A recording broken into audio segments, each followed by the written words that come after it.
அப்போ வந்து இந்த நாம் தமிழர் அவர்கள் கொடுக்கறதுக்கும் அது ஆட்சி வரைவு திட்டம். அவங்க தேர்தலுக்கு தேர்தல் மேனிஃபெஸ்டோன்னு கொடுக்கறது இல்லை. 2016 ஒரு வரைவு திட்டம் கொடுத்தாங்க, அதை அப்கிரேட் பண்ணி இப்போ கொடுத்துருக்காங்க. இவங்க வந்து தேர்தலுக்கு முதல் தேர்தலுக்கே இப்படி கொடுத்துருக்கும் போது இதெல்லாம் வந்து ஒரு புரிதல் இல்லாமல் அடிப்படை பொருளாதாரம் புரியாமல் இதை கொடுத்துருக்காங்கன்னு தெரியல. ஒரு குழுவாக போட்டு தானே நீங்கள் இதை உட்காந்து செய்ய போறீங்க, ஒரு ஆள் செய்ய போகிறதில்ல. அப்படி இருக்கக்கூடிய சூழ்நிலையில் கூட உங்களுக்கு வந்து ஒரு ரீசெக் பண்ணணுங்கிறது கூட தோணலையா? உங்களுக்கு ஒரு அடிப்படை கேள்வி வரலையா? எதனால் அதை சொல்கிறேன்னா, இது நடைக்கு சாத்தியம் இல்லாததை நான் கொடுக்க மாட்டேங்கன்னு அத்தனை மீட்டிங்லேயும் சொன்னார். சரி பரவாயில்ல, அப்போ வந்து இவரும் நாம் தமிழர் கட்சி சீமான் மாதிரி வந்து இலவசங்களெல்லாம் எல்லாத்தையும் குறைச்சிட்டு ஒரு மாறுதலுக்கான ஒரு மாற்றத்துக்கான அரசியலாக வருவார். ஒரு அளவுக்கு தமிழ்நாட்டுக்கு ஒரு எதிர்கால நம்பிக்கைக்குரியவராக இருப்பாருன்னு பார்த்தா, எல்லாத்தையும் உட்காந்து நம்ம அந்த மூணையும் கணக்கு போட்டு பார்த்தோம்னாக்கா எல்லார்த்த விட இவங்க கொடுக்கறக்கூடியதில் தான் செலவு ஜாஸ்தி, 2.5 லட்சம் கோடி. அப்போ இதெல்லாம் உள்ளபடியே ரொம்ப ஏமாற்றம். அதுக்கும் நாம் தமிழனுடைய வரவு திட்டத்துக்கும் இதுக்கும் வந்து சம்பந்தம் இல்லை, கம்பேரிசனே பண்ண முடியாத அளவுக்கு. இப்போ நாம் தமிழர் கொடுத்த வரைவு திட்டத்தில் வந்து விமர்சனங்கள் இல்லையா? எனக்கு விமர்சனங்கள் இருக்குது. ஆனால் பல ஆக்கப்பூர்வமான திட்டங்கள் நிறைய பொருளாதாரம் சார்ந்து, அதுவும் குறிப்பாக கிராமிய பொருளாதாரம் சார்ந்து, பறந்து விரிந்த வளர்ச்சி சார்ந்து, எங்கேயுமே நீர், மருத்துவம், படிப்பு இதை தவிர எதுவுமே இலவசம் கிடையாதுன்றாங்க. அப்போ அவங்களுக்கு இந்த மாதிரி போகக்கூடிய தேவையில்லாத பண்ணக்கூடிய காசை பூரா அவங்க மிச்சம் பண்ணுறன்றாங்க. அப்போ அவங்களுக்கு மக்கள் எதிர்பார்க்கக்கூடிய நல்லதை செய்யறதுக்கு காசு அந்த அரசாங்கத்துக்கு இருக்குமானா இருக்கும், நாம் தமிழர் அரசாங்கத்துக்கு அப்படி வந்தாங்கன்னா இருக்கும். இப்போ நீங்க என்ன நல்லது பண்ணலான்னு உங்களுக்கு எண்ணங்கள் நல்லா இருந்தா கூட உங்களுக்கு கல்லாப்பட்டியில் காசு வேணுமே. தாவேகா கட்சிக்காரங்களுக்கு நல்ல 100க்கு 100% தெரியுது, இந்த எலெக்ஷன் மேனிஃபெஸ்டோ வச்சு யாரும் வாக்களிக்க போகிறதில்ல, விஜயனுடைய முகத்துக்காக தான் நமக்கு வர்ற வாக்கு அப்படின்னு. அப்படி இருக்கக்கூடிய சூழ்நிலையில் எதுக்கு இந்த அளவுக்கு வந்து ஒரு 2.5 லட்சம் கோடிக்கு மேலே உங்களுக்கு பணம் செலவு பண்ணி நீங்கள் திட்டங்களை செய்கிற அளவுக்கு வந்து நீங்கள் அறிவிக்க வேண்டிய கட்டாயம் என்ன வருது? நான் அதனால தான் சொல்கிறேன், இவங்களுடைய வாக்குறுதியை பார்க்கும்போது திமுக அண்ணா திமுக வாக்குறுதிலாம் எவ்வளவோ பரவாயில்லையேன்னு தோணுது. அதிலிருந்து நமக்கு வந்து இவர் என்ன மாற்று, எதுக்கு மாற்று, எதற்கான மாற்றுங்கிறதெல்லாம் நமக்கு அதிலிருந்து கொஞ்சம் அவர் மேலே சில ஏமாற்றங்கள். இப்போ இந்த வாக்குறுதியெல்லாம் படித்து பார்க்கும்போது இன்னும் பெருத்த ஏமாற்றமாக இருக்குது. அப்போது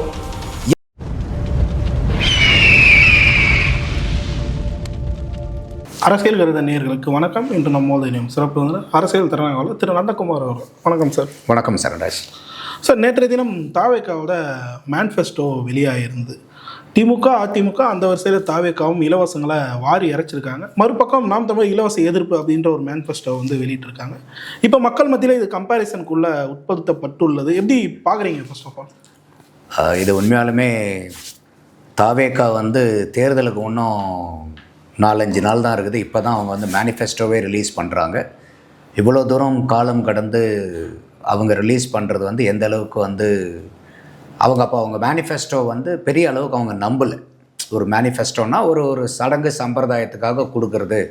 அப்போ நம்ம குழுற வாக்கு வந்து விஜய்ங்கிற முகத்துக்காக அப்படிங்கிறது தான் வந்து அவங்களுடைய பிரதான நம்பிக்கையாக இருக்கிறத திருப்பி இன்னொரு தடவை ப்ரூவ் பண்ணியிருக்காங்க.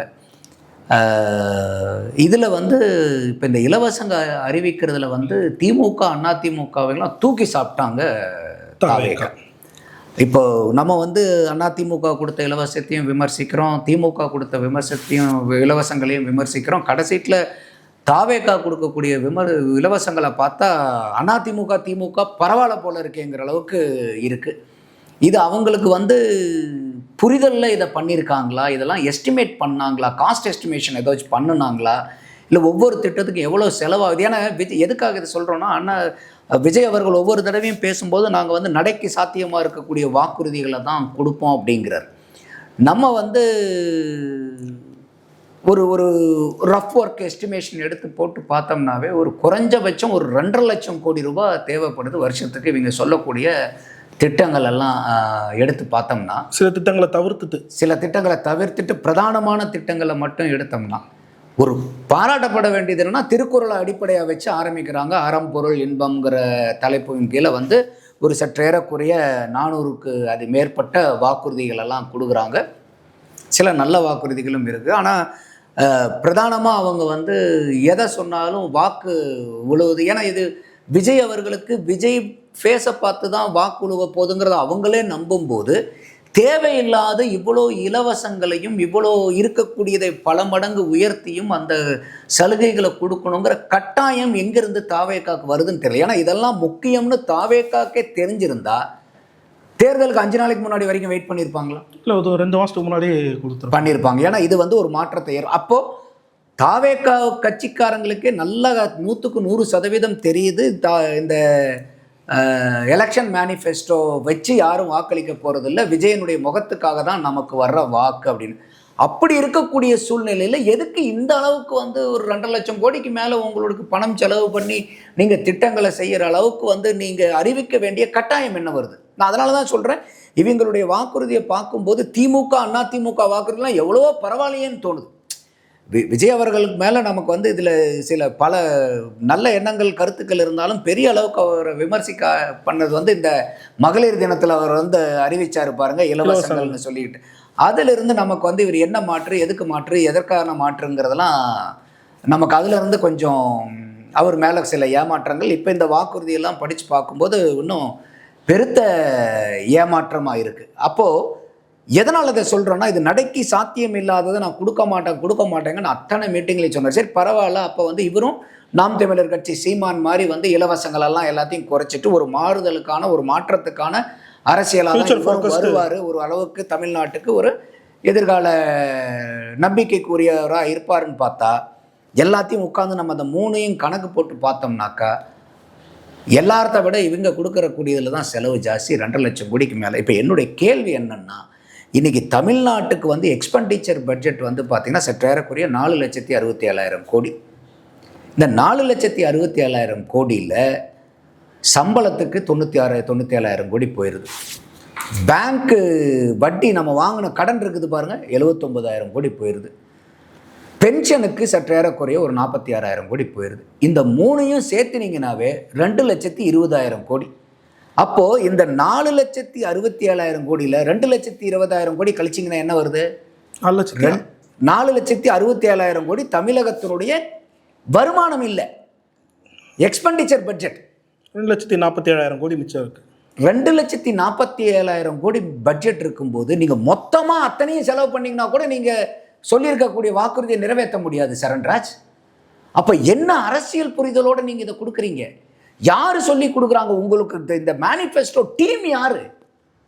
ஏதாவது அவங்களுக்கு வந்து இந்த பொருளாதாரத்தை பற்றி தெரியுதா? தமிழகத்தினுடைய நிதி நிலைமையை பற்றி தெரியுதா? பட்ஜெட்டிங்னா என்னன்னு தெரியுமா அவங்களுக்கு? வாக்குறுதிகளை இவ்வளோ தூரம் நீங்கள் அள்ளி கண்மூடிட்டு கொடுத்துருக்கீங்களே, இது வந்து என்னங்க? இதுதான் நடக்க சாத்தியமான வாக்குறுதிகளா? எனக்கு தெரியாமல் கேட்குறேன் நான். அதெல்லாம் இவங்க தாவேக்காலிருந்து இந்த திட்டத்துங்களுக்கு பூரா நீங்கள் ஒவ்வொரு திட்டத்துக்கும் எவ்வளோ செலவாகுதுன்னு எடுத்து அறிக்கை கொடுக்கறதுக்கு தயாராக இருக்காங்களா? இது ஒவ்வொரு கட்சியும் கொடுக்கணும்னு சொல்கிறேன் நான், தாவேக்காவை மட்டும் சொல்லலை. திமுகவும் நாங்கள் கொடுத்த வாக்குறுதிகளுக்கு எங்களுக்கு ஆண்டுக்கு எவ்வளோ செலவாகுது கணக்கு போடுங்க. அதிமுகவும் எங்களுக்கு ஆண்டுக்கு எவ்வளோ செலவாகுது, நம்ம தமிழகத்தினுடைய நிதி வருவாய் எவ்வளோ, நிதிநிலை அறிக்கை எவ்வளோ சமர்ப்பிக்கிறோம், எவ்வளோ நிதி பற்றாக்குறை இருக்குது, எவ்வளோ கடன் வாங்குகிறோம், அப்போ இதை செய்ய முடியுமான்னு இதை மக்களுக்கு நீங்கள் புலப்படுத்தணும்.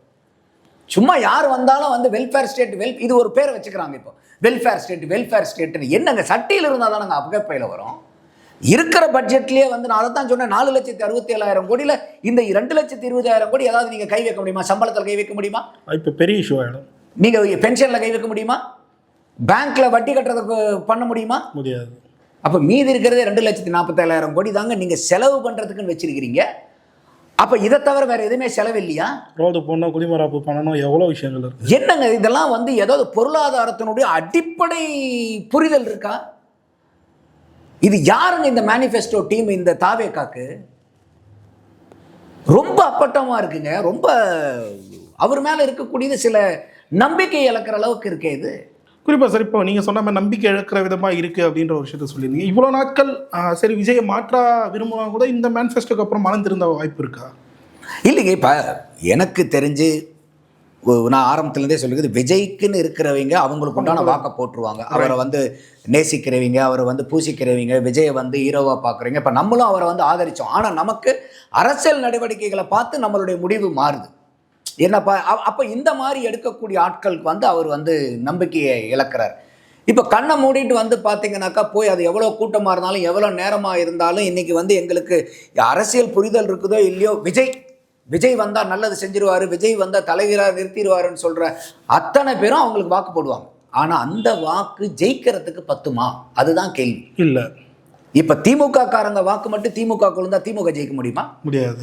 அதிமுக காரங்க வாக்கு மட்டும் அதிமுக குழுந்தா அதிமுக ஜெயிக்க முடியுமா? அப்போ இந்த ரெண்டு கட்சியும் ஜெயிக்கிறது நடுநிலையாக இருக்கக்கூடிய மக்கள் ஒவ்வொரு தடவையும் அந்த மாற்றம் வேணுங்கும் போது யாருக்காவது ஒரு மாற்றி போடுறதுனால தான் அவங்க ஜெயிக்கிறாங்க. அப்போ அந்த மாதிரி பொதுமக்களுடைய வாக்கு உங்களுக்கு விழணும். அப்போ இந்த நீங்கள் தேர்தல் அறிக்கை எடுத்து பார்க்கும்போது எப்படிங்க நமக்கு வந்து அது இருக்குது? இப்போ நீங்கள் தமிழ்நாட்டை அடகு வச்சு காசை வாங்கி செலவு பண்ண போகிறோமா எல்லாத்துக்கும்? சரி, ஒரு தடவை அடமானம் வச்சு காசை வாங்கிடலாம், மறுபடியும் அடமானம் வைக்கிறதுக்கு என்ன இருக்குது? இதுவும் 5 வருஷம் நீங்கள் ஆட்சியில் இருக்கணும்ல. அப்போ இது நம்ம சொல்கிறது இந்த சம்பளம், பென்ஷனு, வட்டியெல்லாம் வருஷம் அதிகமாகிட்டு போகும் சார். இது எதுவுமே குறையிறது இல்லை. அப்போ நீங்கள் 10.25 லட்சம் கோடிக்கு கடனில் இருக்கிறத இந்த கடனை குறைக்கிறதுக்கு ஏதாவது திட்டம் இருக்கானா? ஒன்றுமில்லை. நீங்கள் இன்னும் வந்து இப்போ யார் அப்பா வீட்டு காசில் வந்து கொண்டு வந்து போட போகிறாங்க? எல்லா கட்சியும் கவர்மெண்ட். ஏதுங்க கவர்மெண்ட்டுக்கு காசு? அதுவே காலியாக தான். நான் பணம் அடிக்கிறோமா? தமிழ்நாட்டில் ஏதாவது நமக்கு அதிகாரம் இருக்கா பேப்பரை பிரிண்ட் பண்ணுறதுக்கு? அது நம்ம கையில் இல்லை. கடன் தான். அது மாநில அரசாங்கத்தினுடைய அதிகாரத்தில் இல்லை. கடன் உங்களுக்கு எப்படி கொடுப்பாங்க? நீங்க உங்களுடைய ஒட்டுமொத்த பட்ஜெட்டுக்கு மேல நீங்க செலவு பண்ற மாதிரி இருந்துச்சுன்னா எப்படிங்க கொடுப்பாங்க உங்களுக்கு? ஏற்கனவே 28% ஜிஎஸ்டிபிக்கு 26% வந்து மூக்குக்கு கீழே தண்ணி நிக்குது. எப்ப தண்ணி தழும்புச்சுன்னா கூட மூச்சு முட்டிக்கும். அந்த லெவலுக்கு வந்து இப்ப நமக்கு கடன் நிக்குது. இப்ப நீங்க சொல்றதெல்லாம் பார்த்தா ஒட்டுமொத்தமா நீங்க பல அடி ஆழத்துக்கு கொண்டு போய் புதைச்சிருவோம் போல இருக்கு தமிழ்நாட்டை. அப்ப இது பெருத்த ஏமாற்றம். இந்த மாதிரி நடுநிலையாக இருக்கிறவங்களுடைய சிந்திச்சு இவங்களுக்கு சரி விஜய் அவர்களுடைய ஒரு அறிக்கை வந்திருக்கு, இதை படித்து பார்த்து நம்ம என்ன பண்ணலாம். அப்போ ஒவ்வொருத்தரும் அங்கே வந்து நான் இதுக்கு உங்களுக்கு இவ்வளோ தரேன், அவ்வளோ தரேன், இதை தரேன். இதுக்கு எதுக்குங்க விஜய் அவர்கள்? புரியுது. இருக்கிற ஒரு நிலைமையை ஒரு மாற்றி ஒரு மேம்பட்ட ஒரு முன்னேற்றத்தை கொண்டு வரதுக்கு தானுங்க. இப்போ நீங்கள் தமிழ்நாட்டுக்கு வந்து வருஷம் ஒரு 2 லட்சம் கோடி 3 லட்சம் கோடி உபரி வருதா? அந்த 2-3 லட்சம் கோடி எடுத்து மக்களுக்கு கொடுங்க. யார் வேண்டாம்னா? யார் வேண்டாம்னா? இருக்கிற ஒட்டுமொத்த பட்ஜெட்டில் நான் தான் சொன்னேன் 4,67,000 கோடியில் 2,20,000 கோடியில் கையே வைக்க முடியாது. மீதி இருக்கிறது பூரா இதில் சென்ட்ரல் கவர்மெண்ட்லேருந்து வரக்கூடிய கிராண்ட்ஸ் 1,52,000 கோடி. அந்த சென்ட்ரல் கவர்மெண்ட்டை ஃபண்ட் எடுத்து நீங்கள் உங்களுக்கு பண்ணிட்டு இருப்பீங்களா திட்டத்துக்கு கொடுக்குறத? அப்போ இதெல்லாம் புரிதல் இருக்கா இந்த மேனிஃபெஸ்டோ டீம்கா? இது யாருங்கிறத நம்ம அவங்க வந்து பார்க்கணும். அவங்கள போய் அந்த பிரகஸ்பதிகள் எல்லாம் நம்ம பார்க்கணும். யார் இந்த அளவுக்கு சிறப்பான ஒரு மேனிஃபெஸ்டோவை கொடுத்துருக்காங்கன்னு பார்க்கணும். இது வந்து இப்போ அந்த நாம் தமிழோட மேனிஃபெஸ்டோ இந்த கம்பேரிசனை மக்கள் பேச தொடங்கியிருக்கு. இதை எப்படி சார் பார்க்குறீங்க? இந்த மாதிரி ஆரோக்கியமான விவாதங்களை நான் வரவேற்கிறேன். இன்னைக்கு வந்து இப்போ நாம் தமிழர் கொடுத்த வரைவு திட்டத்தில் வந்து விமர்சனங்கள் இல்லையா? எனக்கு விமர்சனங்கள் இருக்குது. இப்போ உதாரணத்துக்கு வாக்கு வந்து அதெல்லாம் நாங்கள் வந்து ஓட்டுச்சீட்டுக்கு மாறிடுவோம், மெஷின் வேண்டான்றோம். அதே மாதிரி வந்து பார்த்தீங்கன்னாக்கா நாங்கள் கடன் வந்து வேண்டான்னு சொல்லிடுவோம், யாருக்கும் திருப்பி கொடுக்க மாட்டோம். ஆனால் அதே சமயம் அவர் என்ன சொல்கிறாரு, இது வரைக்கும் கொள்ளையடிச்சு வச்சிருக்கீங்கிட்ட நாங்கள் பிடிங்கி அந்த கடனை கட்டுவோம். அது ஏதோ ஒரு வழிமுறையை சொல்கிறார். கடனை கட்ட மாட்டேன்னு முதல்ல சொல்கிறார். என்னை கடன் நாங்கள்லாம் கொடுக்க முடியாதுன்னு. அப்படி கொடுக்க முடியாதுன்னு எந்த அரசாங்கமும் சொல்ல முடியாது. அப்போது ஆனால் அதே என்ன சொல்கிறாரு, அப்படியே இருந்தாலும் நாங்கள் கொள்ளையடிச்சவங்களெல்லாம் இருந்து அவங்ககிட்ட இருந்து பிடுங்கி அந்த காசு கொள்ளையடித்த பணத்தை பூரா அந்த ஊழல்வாதிகிட்டேருந்து வாங்கி கடனை அடைச்சிருவோன்னு ஏதோ அது ஒரு வழிமுறையை சொல்கிறார்.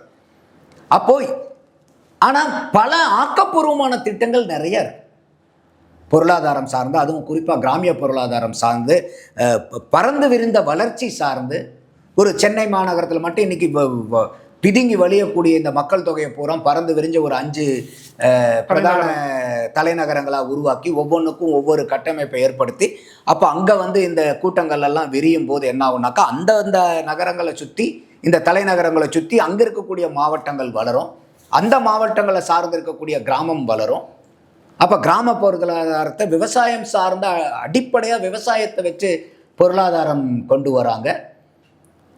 டாஸ்மாகை வந்து மூடு பண்ணுறாங்க. எங்கேயுமே நீர், மருத்துவம், படிப்பு இதை தவிர எதுவுமே இலவசம் கிடையாதுன்றாங்க. அப்போ அவங்களுக்கு இந்த மாதிரி போகக்கூடிய தேவையில்லாத பண்ணக்கூடிய காசை பூரா அவங்க மிச்சம் பண்ணுறன்றாங்க. அப்போ அவங்களுக்கு மக்கள் எதிர்பார்க்கக்கூடிய நல்லதை செய்யறதுக்கு காசு அந்த அரசாங்கத்துக்கு இருக்குமானா இருக்கும், நாம் தமிழர் அரசாங்கத்துக்கு அப்படி வந்தாங்கன்னா இருக்கும். இப்போ நீங்க என்ன நல்லது பண்ணலான்னு உங்களுக்கு எண்ணங்கள் நல்லா இருந்தா கூட உங்களுக்கு கல்லாப்பட்டியில் காசு வேணுமே. நிச்சயமா. அப்ப அது இல்லாம நீங்க வந்து நான் வந்து திருத்த போறேன் எல்லாத்தையும் செய்ய போறேன்னா எப்படிங்க வரும், எங்கிருந்துங்க வரும்? ஸோ அப்போ வந்து இந்த நாம் தமிழர் அவர்கள் கொடுக்கறதுக்கும் அது ஆட்சி வரைவு திட்டம், அவங்க தேர்தலுக்கு தேர்தல் மேனிஃபெஸ்டோன்னு கொடுக்கறது இல்லை. 2016 ஒரு வரைவு திட்டம் கொடுத்தாங்க, அதை அப்கிரேட் பண்ணி இப்போ கொடுத்துருக்காங்க.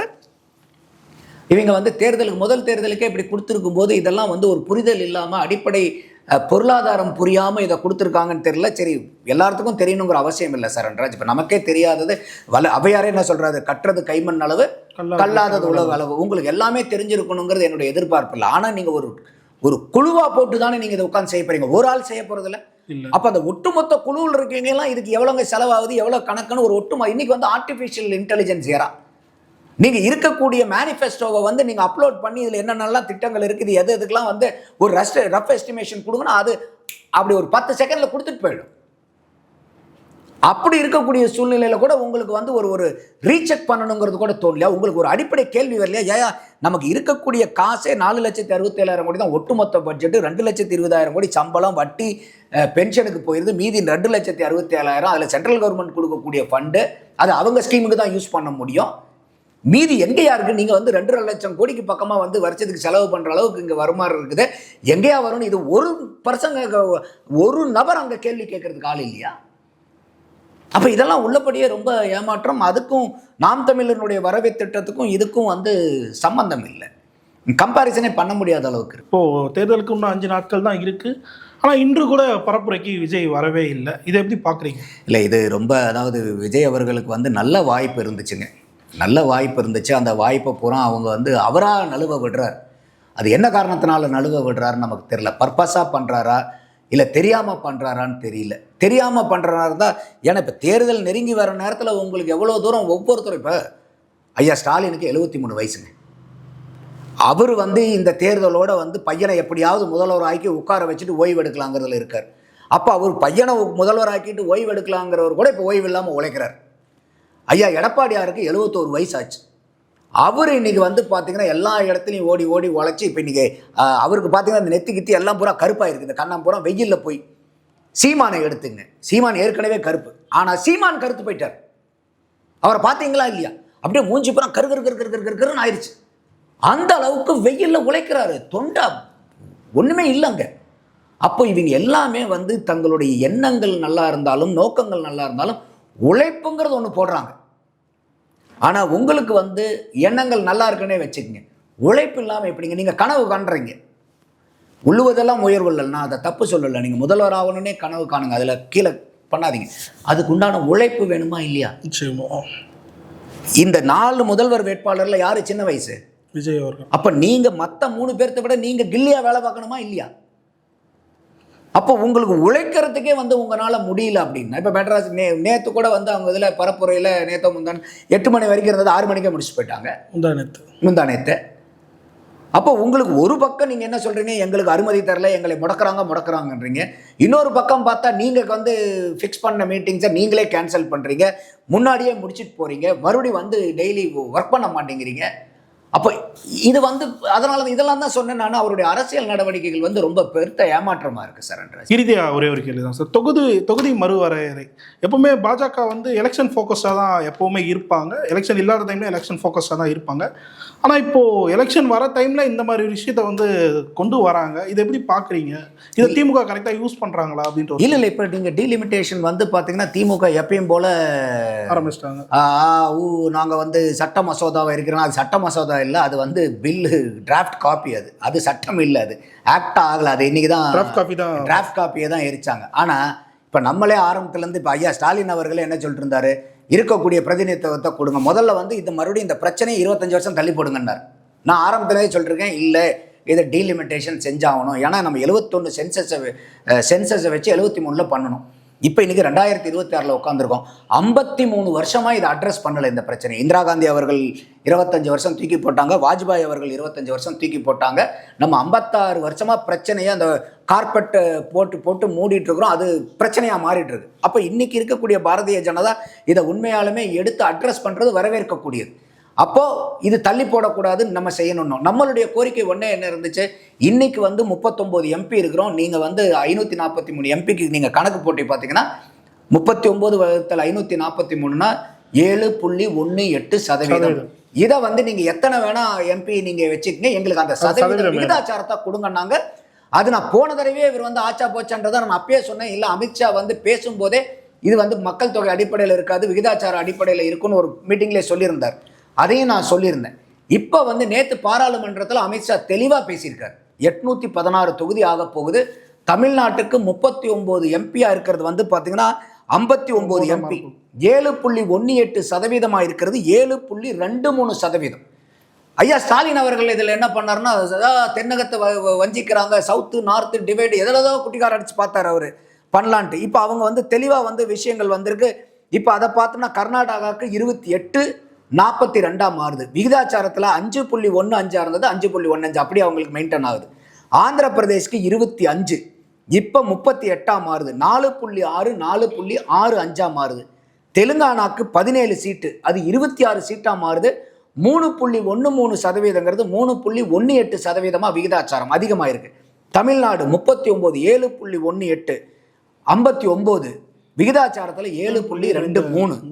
கேரளாக்கு 20, 3.68, வரப்போகிறது 30, அதே 3.68. அப்போ இந்த சவுத் தென்னகத்தில் இருக்கக்கூடிய இந்த 5 மாநிலங்களை மட்டும் கூட்டினீங்கன்னா 129 சீட்டு. 129 வகுத்தல் 543, இதனுடைய விகிதாச்சாரம் 23.76. தென்னகம் மட்டும். இப்போ இந்த இன்க்ரீஸ் பண்றதுல நேற்று அமித்ஷா அவர்கள் பேசினதுல இந்த 129 195 மாறி இருக்கு. இதை 816 வகுத்தீங்கன்னா உங்களுக்கு 195 வகுத்தல் 816 போது 23.9%. எங்கெங்க இன்னைக்கு தென்னகம் வஞ்சிச்சுட்டாங்க. அப்போ இது பூரா பொய்யும் பொருட்டுமா பேசி பேசி பேசி மக்கள்கிட்ட பீதி. நான் டிவி விவாதத்திலேயே சொன்னேன், நமக்கு தேவை என்னங்க 7.18 நம்மளுடைய ரெப்ரசன்டேஷன், இது எங்களுக்கு கொடுங்கன்னு கேட்க வேண்டியது நம்மளுடைய கடமை. காரணம் என்னன்னா, நம்ம பாப்புலேஷனை மத்திய அரசாங்கம் சொன்னனால கண்ட்ரோல் பண்ணணும். இப்போ மக்கள் தொகையை குறைக்கிறதுனால எனக்கு இப்போ என் வீட்டில் இன்னொரு வீட்டில் 5 6 புள்ள வச்சிருக்காங்க. என் வீட்டில் 1 புள்ள 2 புள்ள வச்சிருக்கேன். புள்ள கம்மியாக பெற்றுக்கிறதுனால ஆதாயம் இருக்கா இல்லையா? ஆதாயம் இருக்கு. அந்த ஆதாயம் நம்ம அடைஞ்சிருக்கோமா இல்லையா? இப்போ இதே இந்த மக்கள் தொகை அதிகமாக இருந்ததுன்னா நமக்கு சிரமம் தானே. அப்போ அரசாங்கம் இருந்தாலும் மக்கள் பாப்புலேஷனை குறைங்கன்னு சொன்னனால நம்ம குறைச்சோம். அதில் தமிழ்நாட்டுக்கு நமக்கும் சில சாதகங்கள் உண்டு. ஆனால் நீங்கள் எங்களுக்கு சாதகம் இருந்தால் ஓகே, ஆனால் நீங்கள் நமக்கு இப்போ ஒரு பாதகம் ஆகிடக்கூடாதுன்னு எங்களுக்கு இருக்கக்கூடியது 7.18 கொடுங்கணும். இப்போ 7.23 கொடுத்துருக்காங்களே, என்ன இப்போ எங்கே தமிழ்நாடு வஞ்சிக்கப்பட்டுருச்சு? இதுக்கு போய் நீங்கள் கருப்பு ட்ரெஸ்ஸை போட்டுக்கிட்டு இப்போ இந்த டாஸ்மாகை மூடுங்கன்னு சொல்லிட்டு போன தடவை அந்த கரோனா டைமில் கருப்பு ட்ரெஸ்ஸை போட்டுக்கிட்டு முகமூடி போட்டுக்கிட்டு போட பிடிச்சிட்டு வீட்டுக்கு முன்னாடி நின்னாங்க பாருங்க, மொத்த குடும்பமும். அந்த மாதிரி இது ஒரு ட்ராமா. இது எடப்பாடியும் பிரச்சாரத்தில் சொன்னார். இல்லை இதை அண்ணாமலையும் சொன்னார், இல்லைங்க 50% 50% எல்லாத்துக்கும் கொடுப்பாங்கன்னு. எடப்பாடி தெளிவாக சொன்னார், இல்லைங்க இப்படி தான் நடக்க போகுது. ஆனால் இவங்க ட்ராமா ஆடுறாங்க. கடைசியில் பாருங்க, நாங்கள் இந்த மாதிரிலாம் ட்ராமா பண்ணனால, நாங்கள் கேட்டனால தான் அதை கொடுத்தாங்கிறது இவங்க கம்பு சுற்றுவாங்க பாருங்கன்னு சொன்னார். அதே மாதிரி தான் இப்போ நடக்குது. அப்போ எந்த இடத்துல இது வஞ்சிக்கப்பட்டிருக்கு? நமக்கு 7.18 எனக்கு இருக்கிற அதே விகிதாச்சாரத்தில் கொடுத்துருக்காங்களே. அதை விட 0.05% கூடுதலாக தானே வந்திருக்கு. என்ன குறைஞ்சி போச்சுப்பா? பல்லர்களுக்கு தெளிவாக நேரத்துக்கு நன்றி சார்.